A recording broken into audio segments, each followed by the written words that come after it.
माजी नगरसेवक विकास म्हात्रे आणि ठाकरे गटाचे संपर्क प्रमुख साईनाथ तारे यांच्यासह ठाकरे गटाच्या इतर पदाधिकाऱ्यांनी शिवसेनेमध्ये प्रवेश केला। शिवसेनेत प्रवेश करताना त्यांचे स्वागत करतो असं वक्तव्य एकनाथ शिंदे यांनी केलं। राष्ट्रवादी आणि भाजपच्या युतीबाबत नाशिकमध्ये चर्चा सुरू आहेत। आगामी स्थानिक स्वराज्य संस्थांच्या निवडणुकीमध्ये युतीबाबत समीर भुजबळ आणि गिरीश महाजन यांच्यामध्ये चर्चा झाली। भाजप आणि राष्ट्रवादीची नाशिकमध्ये युती होणार का याकडे सगळ्यांचं लक्ष आहे।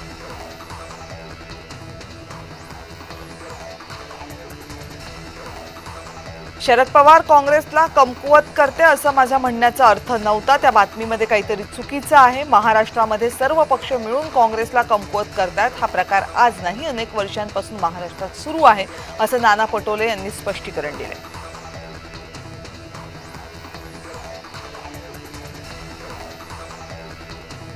शिवसेनेचे माजी जिल्हा संपर्क प्रमुख शिवाजी सावंत बुधवारी भाजपमध्ये प्रवेश करतील। पदाधिकाऱ्यांच्या नियुक्तीबाबत विश्वासात न घेतल्याने शिवाजी सावंत यांनी आपल्या पदाचा राजीनामा दिला होता। आमदार तानाजी सावंत यांचे शिवाजी सावंत हे मोठे बंधू आहेत। त्यांनी सोलापूर जिल्ह्याचे पालकमंत्री जयकुमार गोरे यांची भेट घेतली।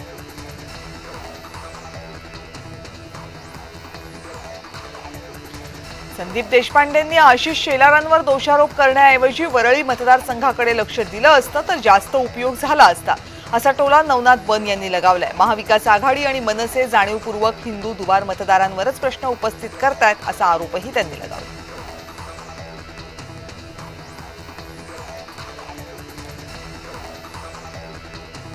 स्थानिक मतदारसंघामध्ये विकास निधी मिळत नव्हता। स्थानिक नेतृत्वावर आपण नाराज होतो म्हणून आपण राजीनामा दिला आणि शिवसेनेमध्ये प्रवेश केला असं विकास म्हात्रे यांनी म्हटलं।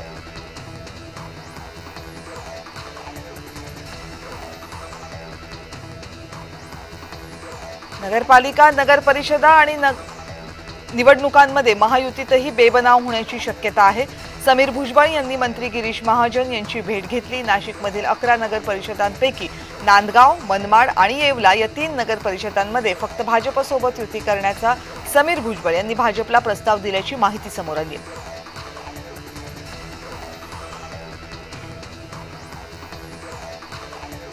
आंबेडकर सांस्कृतिक भवनाच्या विस्तारीकरणासाठी आंबेडकरी जनतेने मुरलीधर मोहोळ यांच्या जनसंपर्क कार्यालयावर आंदोलन केलं। यावेळी आंदोलकांकडून पोस्टरबाजी करण्यात आली तर मोहोळांच्या कार्यालयाच्या बाहेर पोलीस बंदोबस्त तैनात करण्यात आला।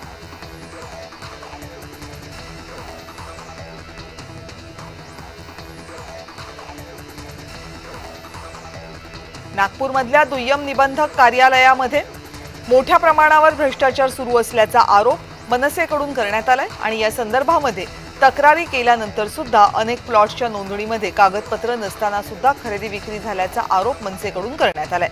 20 लाख रुपयांच्या नकली नोटा घेऊन मनसेने कार्यालयाच्या बाहेर आंदोलन केलं।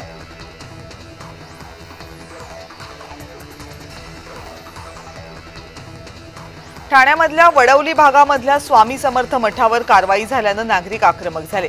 आयुक्तांच्या दालनाबाहेर मनसेचे अविनाश जाधव, राष्ट्रवादीचे शरद पवार गटाचे पदाधिकारी उपस्थित होते। अविनाश जाधव, मनोज प्रधान यांच्यासह अनेक स्वामी भक्तांनी आयुक्तांच्या दालनाबाहेर ठिय्या मांडला।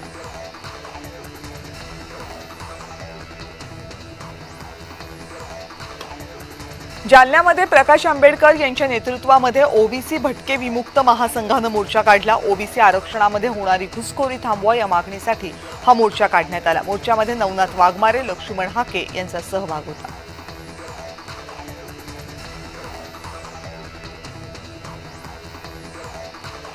धुळे शहरातील राजवाडे बँक ते श्रीराम पेट्रोल पंप दरम्यानच्या काँक्रिटीकरणाच्या रस्त्याच्या कामावरून राजकीय वाद सुरू झालाय। ठाकरे गटाने या कामामध्ये मोठा भ्रष्टाचार झाल्याचा आरोप केला आणि सत्ताधारी प्रशासन आणि ठेकेदारावर निशाणा साधलाय। अवघ्या 1 कोटीच्या कामाचं अंदाजपत्रक बेकायदेशीरपणे 7.5 कोटी रुपयांपर्यंत फुगवल्याचा दावा ठाकरे गटाच्या वतीने केला जातोय।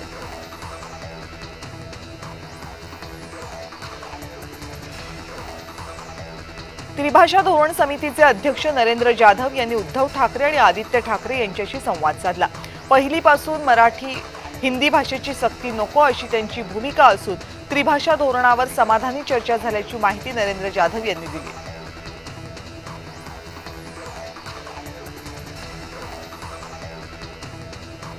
आगामी निवडणुकांच्या पार्श्वभूमीवर ठाणे शहरामध्ये मतदार यादीत बनावट आणि दुबार मतदारांची नोंद झाल्याचा आरोप महाराष्ट्र नवनिर्माण सेनेनं केलाय। निवडणूक आयोगावर हा आरोप करण्यात आलाय। ठाण्यामधल्या नितीन चौक परिसरामध्ये फलक लावण्यात आलेत। निवडणूक आयोगाची डोळ्याला पट्टी हे फलक सध्या ठाण्यामधल्या राजकीय वर्तुळात चर्चेचा विषय ठरत आहेत।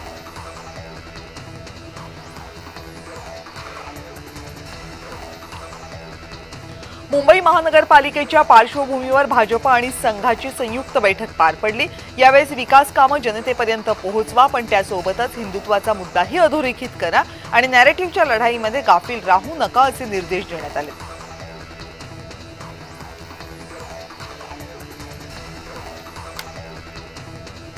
स्थानिक स्वराज्य संस्थांच्या निवडणुकांसाठी ठाकरे गटाच्या स्टार प्रचारकांची यादी तयार आहे। ठाकरे गटानं 40 शिलेदारांच्या नावाची यादी राज्य निवडणूक आयोगाला सादर केली आहे। हे 40 शिलेदार राज्य पिंजून काढणार असून सेनेच्या जास्तीत जास्त जागा निवडून आणण्यासाठी प्रयत्नशील असतील।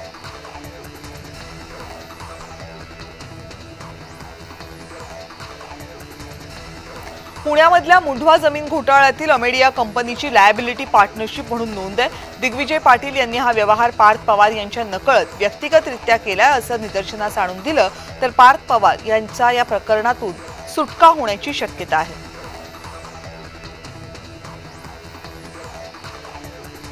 पवार गटाचे प्रवक्ते आणि उदगीर विधानसभेचे माजी आमदार सुधाकर भालेराव आता शिवसेनेमध्ये प्रवेश करणार असल्याची माहिती सूत्रांकडून मिळाली आहे। त्यामुळे लातूरमध्ये पवार गटाला मोठा धक्का बसण्याची शक्यता आहे।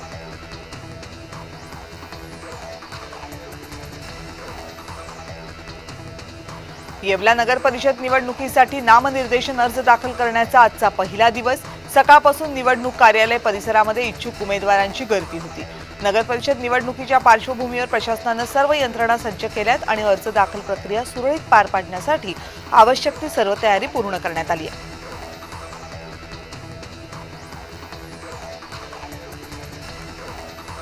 लोणावळ्यामधील भाजपच्या इच्छुक उमेदवार आशा वायकर यांनी अंबाबाई दर्शन यात्रेतून महिला मतदारांशी संवाद सुरू केलाय। मावळ तालुक्याच्या ग्रामीण भागातील 6000 महिलांना 100 बसेसमधून कोल्हापूरच्या अंबाबाई आणि आदमापूर येथील बाळूमामाच्या दर्शनाला घेऊन जाण्यात आले।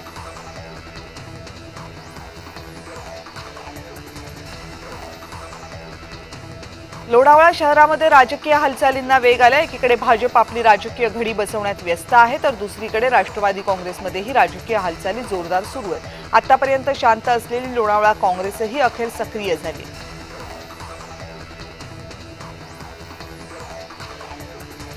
नाशिक जिल्ह्यामध्ये 9 नगर परिषदांची रणधुमाळी सुरू झाली आहे। नामनिर्देशन अर्ज दाखल करण्याची प्रक्रिया सुरू आहे।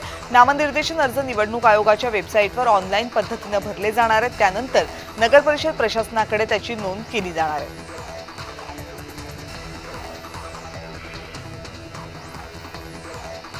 रायगडमध्ये नगरपालिका निवडणुकांमध्ये महाविकास आघाडीमधून लढण्याचा निर्धार शेकापनं केलाय तर अलिबाग नगराध्यक्ष पदासाठी उमेदवार जाहीर झालेत। अक्षय नाईक यांना शेकापकडून नगराध्यक्ष पदाची उमेदवारी जाहीर करण्यात आली। मंगळवारी 11 नोव्हेंबरला वसई विरार शहर महानगरपालिकेच्या 29 प्रभागांची आरक्षण सोडत जाहीर होईल। वसई विरार महानगरपालिकेच्या दुसऱ्या मजल्यावर आरक्षण सोडत होईल। पालिकेच्या 29 प्रभागामधल्या 12 लाख मतदारांच्या हाती 115 नगरसेवकांचं भवितव्य अवलंबून असेल।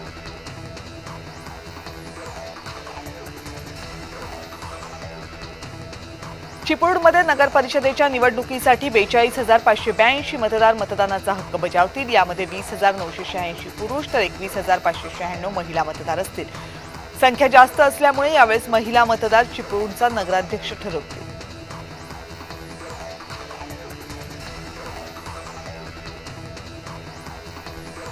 बीडच्या परळीमधल्या वैद्यनाथ साखर कारखान्याचा गाळप शुभारंभ मंत्री पंकजा मुंडेंच्या हस्ते केला जाणार आहे। गोपीनाथ मुंडेंनी स्थापन केलेला कारखाना युनियन बँकेनं विक्री केल्याच्या कारणावरून त्याच्यावर टीका केली जात होती, पण आता त्याच कारखान्याच्या गाळप हंगाम शुभारंभासाठी पंकजा मुंडे उपस्थित राहणार आहेत, त्यामुळे चर्चा आहे।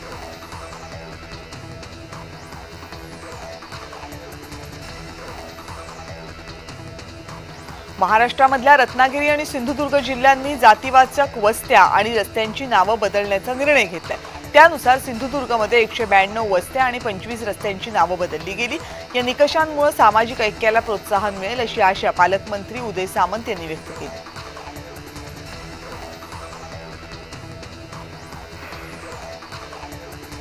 नाशिकमध्ये आगामी निवडणुका महाविकास आघाडी आणि मनसे एकत्रित लढणार अशी घोषणा काही वेळापूर्वी करण्यात आली, पण अवघ्या काही वेळातच ही युती काँग्रेसला मान्य नसल्याचं समोर आलंय। कारण नाशिकमध्ये मनसे सोबत जाण्याचा कोणताही निर्णय घेतलेला नाही असं ट्विट काँग्रेसचे प्रवक्ते आणि नाशिकचे प्रभारी सचिन सावंत यांनी केलं।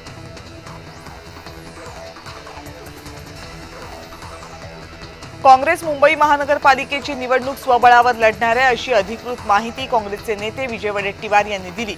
मुंबईमध्ये अनेक महत्त्वाच्या जागांवर काँग्रेसची ताकद आहे। हायकमांडसोबत चर्चा झाल्यानंतर आम्ही स्थानिक पातळीवर निर्णय घेतला असं वडेट्टीवारांनी म्हटलंय।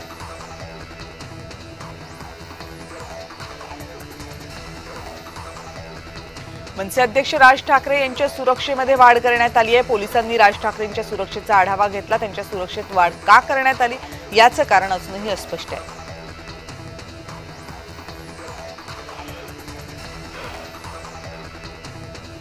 राष्ट्रवादी काँग्रेस पक्षाकडून नवीन प्रवक्त्यांची नावे जाहीर करण्यात आली आहेत। या यादीमध्ये रुपाली ठोंबरे पाटील यांचं नाव नाहीये, तर मारहाण प्रकरणामध्ये चर्चेत असलेल्या सूरज चव्हाण यांना प्रवक्तेपदाची जबाबदारी देण्यात आली आहे।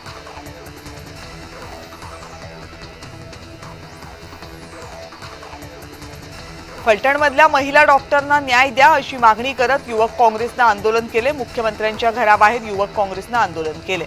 गिरगाव चौपाटीजवळ हा मोर्चा अडवण्यात आला। पोलिसांनी अनेकांना ताब्यात घेतले।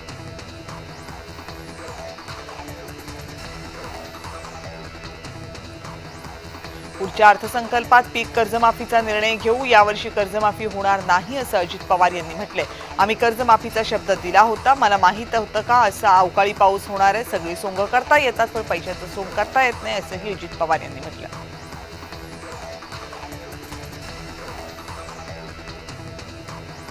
मनसेच्या दुबार मतदार आरोपांवर नितेश राणे यांनी टीका केली आहे। हिम्मत असेल तर मनसेनं मोहल्लामध्ये जावं असं आव्हान नितेश राणे यांनी दिलंय।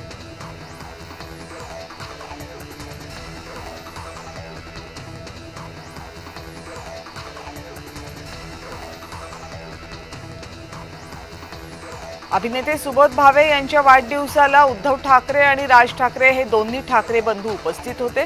सुबोध भावे यांचा 50वा वाढदिवस साजरा करण्यात आला। या निमित्तानं ठाकरे बंधू पुन्हा एकत्र दिसले। राज ठाकरे आणि उद्धव ठाकरे दोघेही या कार्यक्रमाला उपस्थित होते।